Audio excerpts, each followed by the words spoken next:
Well, now to look at the other find. XT250. First thing I noticed was the fuel strainer broke off the hose inside the tank, so I fished it out. Now I've got some replacement hose, and the way you get the replacement hose to go in the hole is cut a sharp edge on it with your side cutters or a razor blade, put a little bit of spit on it, shove it in the hole till you can reach it with needle nose pliers or hook it out, and then pull it out far enough you can hook that thing back on it, and then make sure the hose is hanging down enough that that thing always lays near the bottom, usually down there, and then have enough hose coming out you can reconnect it back to the carb. I'll do that right now. And that was really easy. Don't be afraid to pull out too much, because you can always pull it back the other way. Alright, now to pull it back through.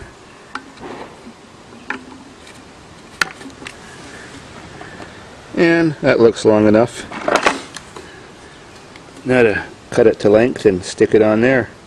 Now a tiny shot of gas, and pull it and see if it starts and dies, to see if the motor's good before I go any farther.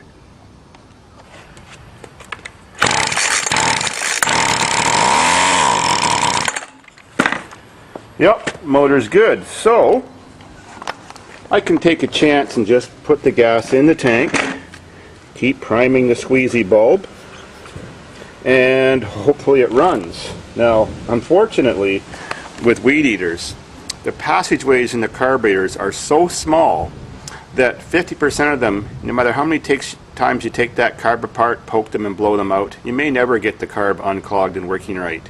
The two-stroke gas just gets sticky and stuck in those passageways, and you're screwed.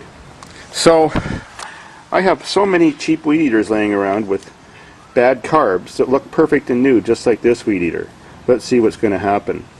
Now, it doesn't matter how many times you push the squeezy bulb. All it does is suck gas out of the tank, refresh the gas in the carb, and put it back in the tank. You can't flood one by doing it, by pushing it too many times. Only by leaving the choke on can you flood one.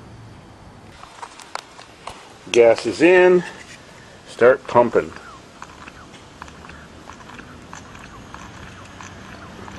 If your pumping method by pushing a squeeze bulb doesn't end up sucking fuel, you better check your fuel lines again and make sure that little strainer thing is sitting in the gas. And next, well, there's always the other way. Just keep dumping little bits of gas in the carb, start it up full throttle till it can pump it up itself, if the carb is working right. So now, without doing anything to the carb, just praying that it's good, I got it full choke and I pull it full throttle till it starts and dies. If it starts. It did. Okay. Half choke, full throttle.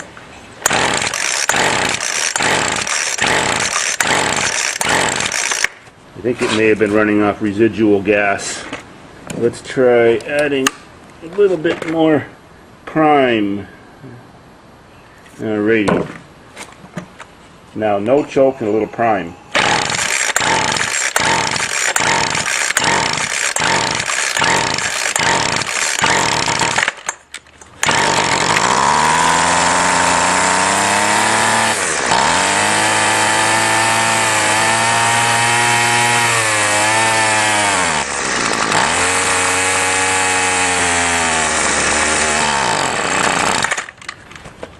Well, this one's sounding like a plug carb, kind of, so I'll see if it's got mixture adjustment screws first. And unfortunately, it's got the bastardized ones from the factory that aren't made to adjust, so I'll see what I can do. Last step, take the carb apart. Well, a super simple redneck solution solved the day again. Took my cutting wheel grinder, ground a slit right through all that metal, and cut a screw head where it was broken off from the factory so you couldn't adjust it. And see, now it's adjustable. So we'll see if that makes a difference to get this thing running. I'll turn it out and give it lots of fuel just to see what happens. Other weed eaters often have little plastic caps that aren't very adjustable, blocking you from turning the high and low screws, so I just grab them with the side cutters and work the plastic off and throw it away, and then you have a nice little screw head like that to adjust. So next try, I primed it again and see what happens.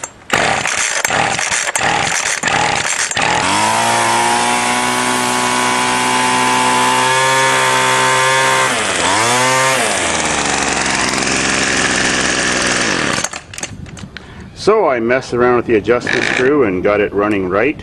So that means I hold it full throttle and I turn this screw till it starts to run the fastest, and then I turn it out a little bit more for more fuel till it runs a tiny bit slower to make it a slight bit rich so it doesn't stall when you start hitting grass. And that's how you adjust the high-speed screw. This one doesn't have a low-speed screw, they're usually side by side, and then I just adjusted the idle mixture afterwards. And I got lucky. I got a very rare one of these weed eaters that actually had a good carb.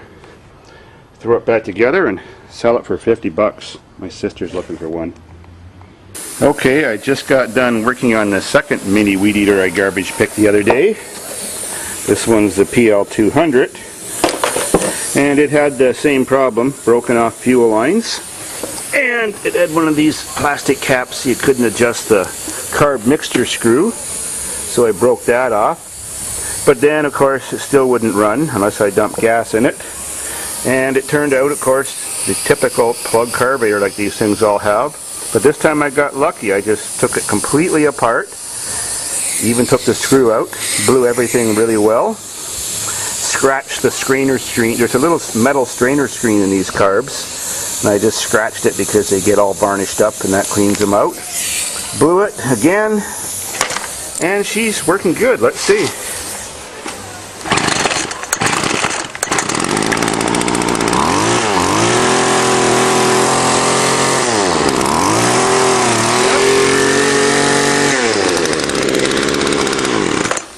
Well, there's another 50 bucks and some lucky sucker will get it. Okay, I fixed the fourth one now. It was just broken fuel lines and a dirty carburetor. Let's see if she fires up.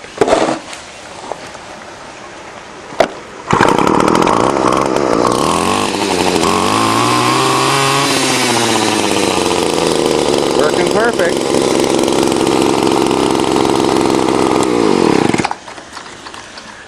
Gotta love garbage picking. Every day is like Christmas. I can fix 90% of the stuff I find anyways. It's usually not killed, you know. Things aren't seized up. People just throw things away just because they don't start, and they're cheap to buy new. That's all.